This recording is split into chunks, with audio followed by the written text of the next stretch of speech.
Alhamdulillahi Rabbil Alamin. Wabihi nasta'inu ala umuri dunya wad din. Ashhadu an la ilaha illallah wahdahu la sharika lah. Wa ashhadu anna sayyidana wa maulana Muhammad Habibu Rabbil Alamin wa qaidul ghurril muhajjalin. Allahumma salli wa sallim wa barik wa karrim ala sayyidina wa maulana Muhammad wa ala alihi wa sahbihi wa tabi'in wa tabi'i tabi'in wa man tabi'ahum bi ihsan ila yaumiddin. Rabbi shrah li sadri wa yassir li amri wa hlul 'uqdatam min lisani yafqahu qawli. Amma ba'd. Alhamdulillah, bersyukur kepada Allah Subhanahu wa taala atas segala nikmat, segala karunia, segala rahmat yang Allah berikan kepada kita, sehingga alhamdulillah di waktu yang insyaallah dipenuhi keberkahan ini, di tempat yang insyaallah dipenuhi dengan rahmat Allah Subhanahu wa taala, kita bersama dapat berkumpul dalam rangka untuk kirim doa, dalam rangka untuk menunjukkan salah satu kebaktian kita terhadap mereka guru-guru kita yang telah mengajarkan kepada kita ilmu syariat baginda Nabi besar Muhammad sallallahu alaihi wasallam. Mudah-mudahan apa yang telah kita upayakan, apa yang telah kita baca dapat diterima oleh Allah Subhanahu wa taala dan merupakan bukti bahwa kita bersama insyaallah merupakan murid-murid yang berbakti. Amin amin ya rabbal.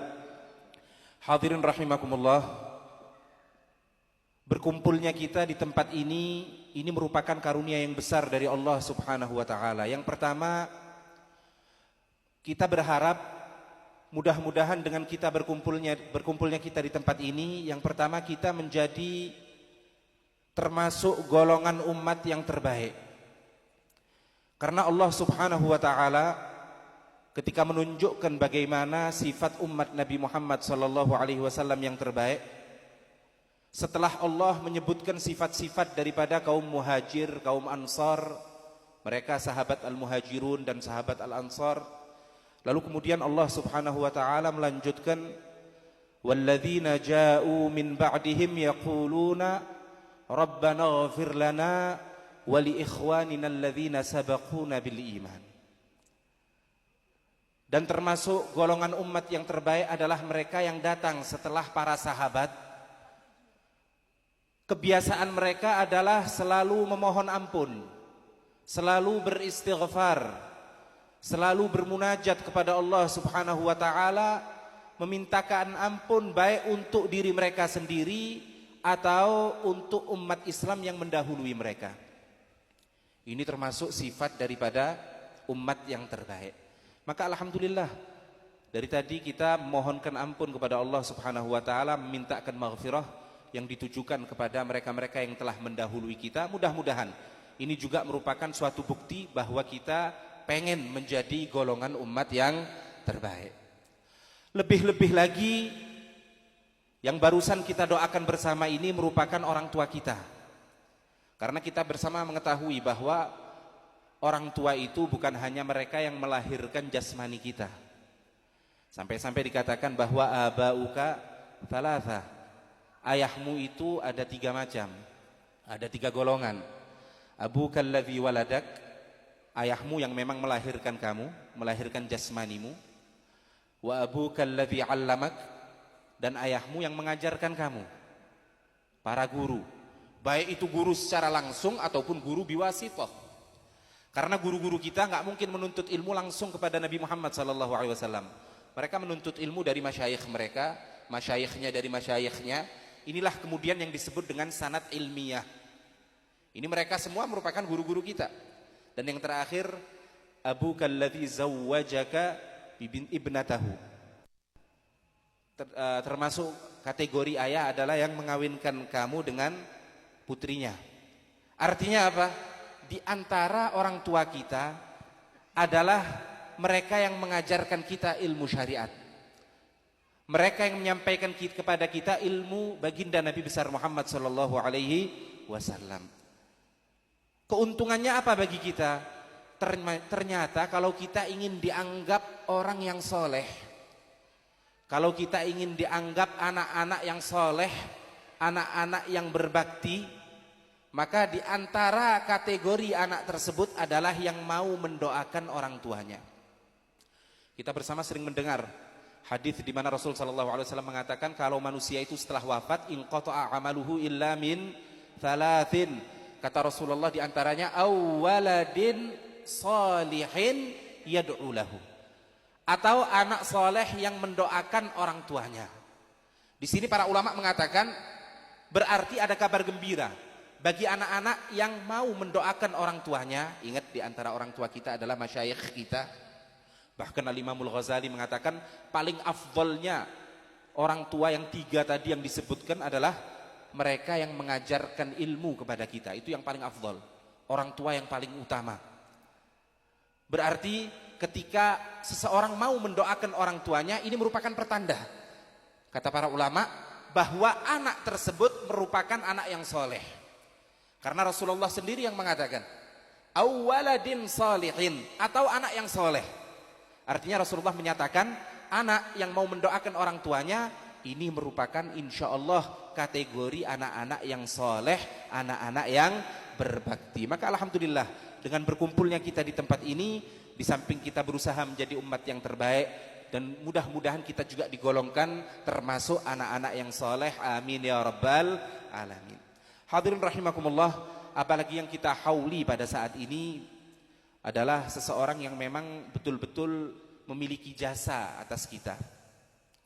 Karena beliau sebagaimana Al-Faqih sampaikan tadi merupakan salah satu guru atau merupakan salah satu rijal dalam sanad ilmiah kita. Bisa kita lihat sanad ilmu kita, dan ingat ya, memperhatikan sanad itu penting. Innamas sanadu wal isnadu minad din. Memperhatikan sanad ilmiah ini termasuk dalam agama. Jadi keabsahan agama kita itu dilandaskan pada pengetahuan kita akan sanad. Sebab ini sanad ilmiah. Ar-Rasul mengatakan innama hadzal ilmu dinun fanzuru amman ta'khuduna dinakum. Ilmu yang kalian pelajari itu agama. Oleh karena itu jangan asal pilih guru. Perhatikan betul-betul guru kita, karena ini berkaitan dengan agama kita. Oleh karena itu beliau Sayyid Muhammad bin Alwi Al-Maliki, kalau mau kita perhatikan, ternyata sanad ilmiah kita akan melalui beliau. Jadi kalau kita perhatikan guru-guru kita yang ada di Darul Lughah wa Da'wah secara khusus ataupun di Indonesia secara umum, kebanyakan di antara mereka sanad ilmiahnya selalu berlalu pada Sayyid Muhammad bin Alawi Al-Maliki. Ada yang secara langsung seperti Mudirul Ma'had Al-Habib Ali Zainal Abidin Ibn Al-Habib Hasan bin Ahmad Baharun, beliau secara langsung menimba ilmu dari Sayyid Muhammad bin Alawi Al-Maliki. Begitu juga Musyriful Ma'had Abuya Murabbi Arwahana wa Ajsadana Al-Habib Hasan bin Ahmad Baharun menimba ilmu langsung dari Sayyid Muhammad bin Alawi Al-Maliki. Al-Habib Segaf bin Hasan Baharun, Al-Habib Ali Ridha bin Hasan Baharun pernah menimba ilmu langsung kepada Sayyid Muhammad bin Alawi Al-Maliki. Artinya silsilah kita berarti kita belajar dari mereka, mereka langsung mengambil dari Sayyid Muhammad bin Alawi Al-Maliki, Sayyid Muhammad dari ayahnya Sayyid Alwi bin Abbas, Sayyid Alwi dari ayahnya Sayyid Abbas, terus bersambung sampai baginda Nabi besar Muhammad sallallahu alaihi wasallam. Artinya beliau orang yang memiliki jasa yang memang betul-betul harus kita perhatikan dan harus kita ketahui bagaimana perjalanan hidup beliau, bagaimana sirah beliau. Karena beliau sendiri pernah mengatakan bahwa di antara tanda murid yang berbakti adalah nashru ilmi syaikhihi wassayru bimanhajih. Adalah murid-murid yang mau menyebarkan ilmu yang telah dipelajari dari gurunya, lalu kemudian mau berusaha untuk kemudian mengikuti sirah gaya hidup daripada gurunya. Jadi kalau mau tahu apakah kita sudah termasuk golongan murid yang berbakti atau tidak, lihat bagaimana sikap kita dalam menyebarkan ilmu guru-guru kita.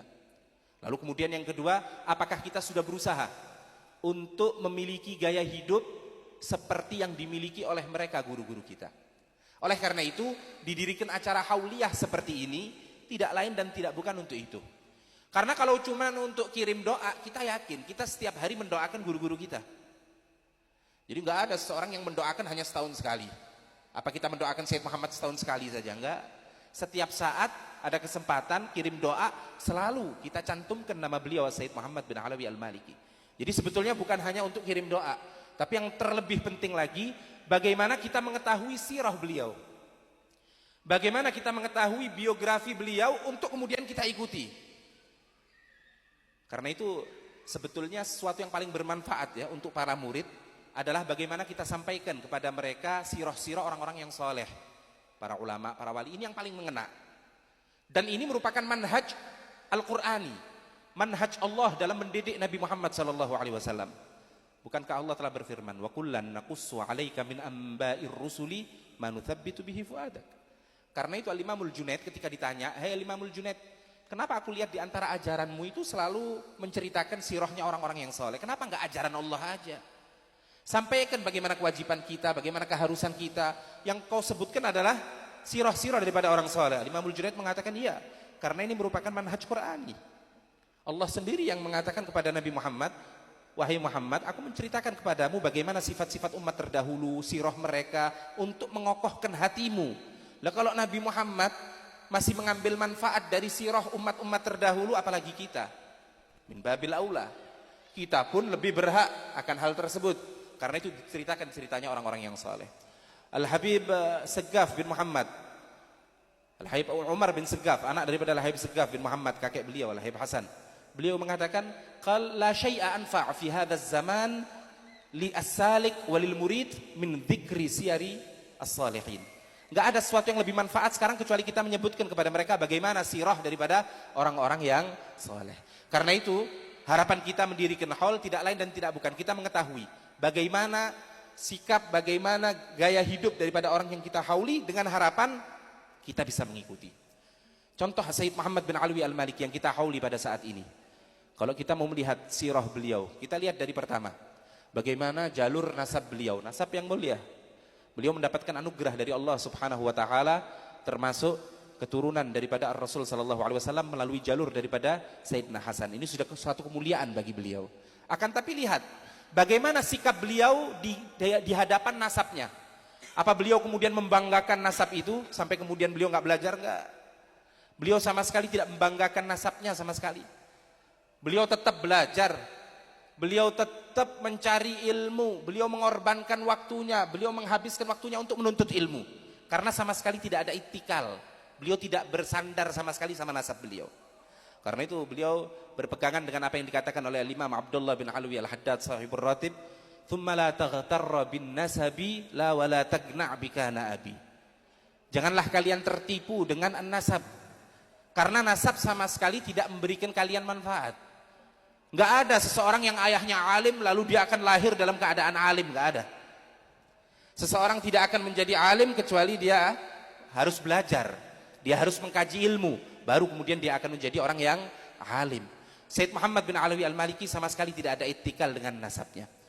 Beliau dilahirkan pada tahun Masehinya 1945 pada waktu kemerdekaan, atau Hijriahnya tahun 1369 kurang lebih beliau dilahirkan. Sayyid Muhammad bin Alawi Al-Maliki di kota Makkah Al-Mukarramah. Dari mulai lahir beliau dididik oleh ayahnya sendiri, Sayyid Alwi bin Abbas Al-Maliki, selalu memperhatikan Sayyid Muhammad. Karena itu nggak kaget ya, Sayyid Muhammad itu nggak pernah berpisah dari ayahnya, selalu melazimi. Karena apa? Karena ternyata Sayyid Alwi bin Abbas termasuk salah satu guru daripada Sayyid Muhammad bin Alawi Al-Maliki. Jadi beliau juga berguru pada ayahnya sendiri. Sehingga ketika beliau sudah sampai pada sinnut tamyiz, belum baligh, masih sinnut tamyiz, mungkin masih berumur 9 tahun, berumur 8 tahun, beliau sudah mengkaji ilmu, sudah belajar ilmu dengan ayahnya sendiri. Sampai-sampai pada umur 11 tahun, belum baligh, ayahnya sudah mengizinkan beliau untuk mengajar. Coba lihat, masih umur 11 tahun, sudah diperintahkan oleh ayahnya untuk mengajar. Bagaimana kepercayaan seorang guru akan muridnya, kepercayaan seorang ayah pada anaknya, sehingga baru umur 11 tahun sudah diperbolehkan untuk mengajar. Sayyid Muhammad bin Alawi Al-Maliki luar biasa. Dalam menuntut ilmu beliau berusaha betul untuk mencari guru. Sampai-sampai dikatakan gurunya dalam fannul hadis saja itu lebih dari 200 guru. Ini nggak seperti sekarang ya. Sekarang kalau antum gampang. Masuk pondok gurunya sudah banyak. Berapa guru antum? 40? 50? Sayyid Muhammad enggak. Beliau perlu untuk pergi. Rehlah safar. Beliau pergi ke India. Beliau pergi ke Suria. Beliau pergi ke Pakistan. Beliau pergi ke Asia, ke Indonesia. Untuk mencari guru. Coba lihat bagaimana kegigihan Sayyid Muhammad bin Alawi al-Maliki. Karena ini perlu kita contoh ya. Kalau dulu beliau perlu untuk melakukan rehlah untuk mencari guru, sekarang kita harus bersyukur. Alhamdulillah, tanpa melakukan rehlah, guru-guru sudah dipersiapkan di hadapan kita. Ini harus kita syukuri. Ikuti beliau. Bagaimana beliau melazimi guru-gurunya, diikuti. Jangan sampai kita mendapatkan nikmat, guru sudah siap, tapi ternyata guru itu kita lalaikan. Wal'iyadzubillah. Ikuti Sayyid Muhammad bin Alawi al-Maliki. Bagaimana sikap beliau di hadapan guru-gurunya. Sehingga banyak sekali gurunya. Di antaranya guru yang di Mesir, Syekh Hasanain bin Muhammad Makhluf, mufti Mesir. Yang di Makkah sendiri banyak sekali, Abdullah bin Sa'id al-Lahji, termasuk ulama Yaman tapi tinggal di kota Makkah. Bahkan ulama-ulama yang ada di Asia pun di Indonesia, beliau mengkaji ilmu. Beliau murid daripada Al-Habib Muhammad bin Ahmad Al-Haddad, sahibul Hawi. Kakek daripada Al-Habib Salim Al-Haddad yang sering datang, murid dari Sayyid Muhammad bin Alawi al-Maliki. Beliau berguru pada beliau. Beliau berguru pada Al-Habib Ali bin Husain Al-Attas yang mengarang kitab Tahajul A'ras, dan masih banyak lagi guru-guru beliau. Ini menunjukkan bagaimana sikap beliau di hadapan ilmu. Sehingga kalau beliau menjadi wali min auliyaillah bukan sesuatu yang mustahil. Melihat daripada ilmiah beliau. Sebab ingat, seorang wali tidak akan menjadi wali kecuali ketika dia orang yang alim. Gak ada wali bodoh, itu gak ada. Jadi yang ada keinginan untuk menjadi wali, ingat, syarat dan ketentuan berlaku. Syarat pertama apa? Harus jadi orang alim. Ar-Rasul mengatakan, mattakhadallahu waliyan jahilan qattu. Allah tidak akan mengangkat seorang wali yang jahil sama sekali.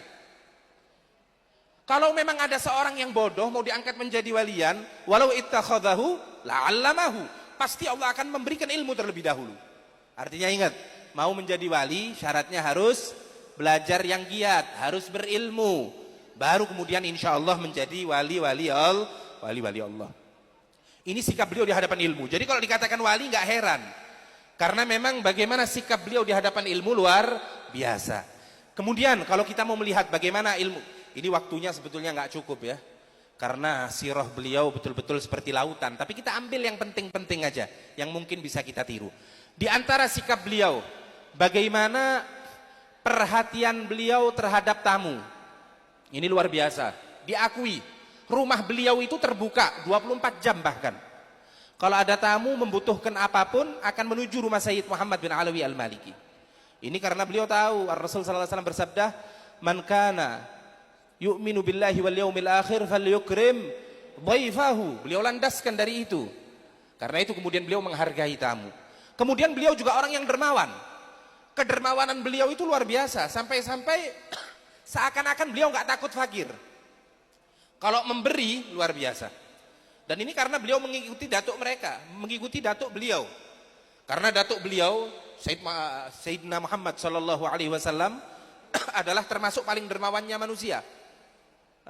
An-Nabi sallallahu alaihi wasallam ajwadukum wa huwa ajwadu minar rihil mursalah wa ajwadu ma yakunu fi Ramadan.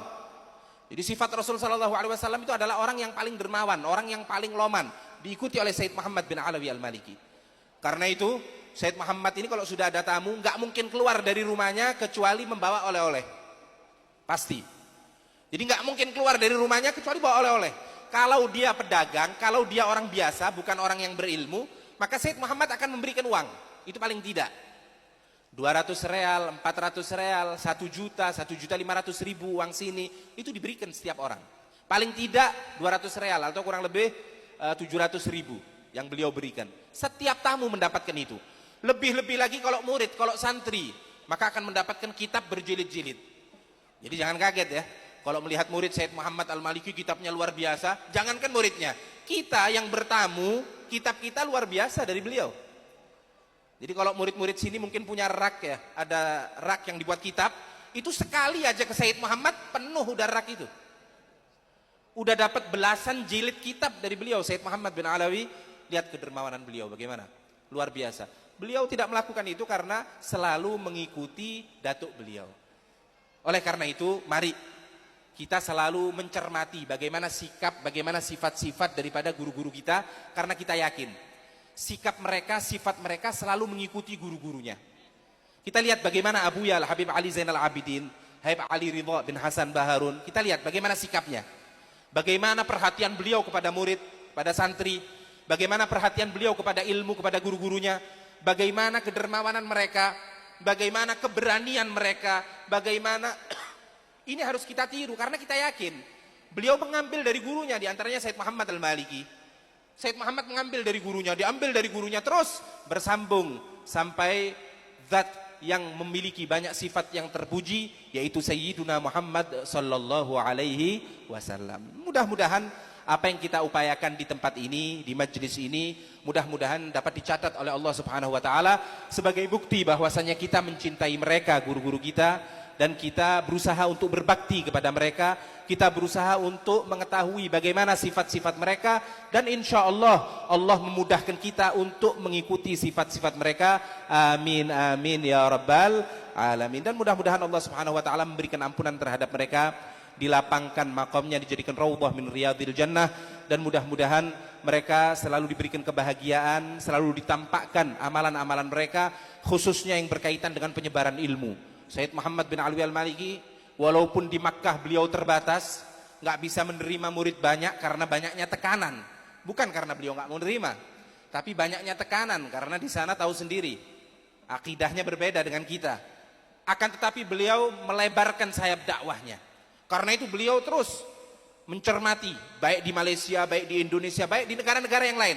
Beliau lihat kalau ada tempat yang bisa dijadikan pesantren untuk menyebarkan ilmu, beliau buat. Di antaranya pondok kita, Darul Lugha wad Da'wah.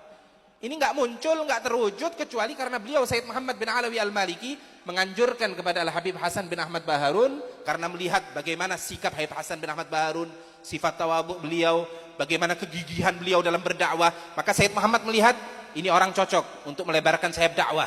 Karena itu kemudian selalu dibantu. Karena itu pondok ini nggak bisa lepas daripada sumbangsih daripada Sayyid Muhammad bin Alawi Al-Maliki, dan belum lagi pondok-pondok yang lain. Mudah-mudahan amalan ini selalu ditampakkan kepada beliau, membahagiakan beliau di makam beliau. Amin amin ya rabbal. Hadza ma aqul lakum, tsumma assalamu alaikum warahmatullahi wabarakatuh.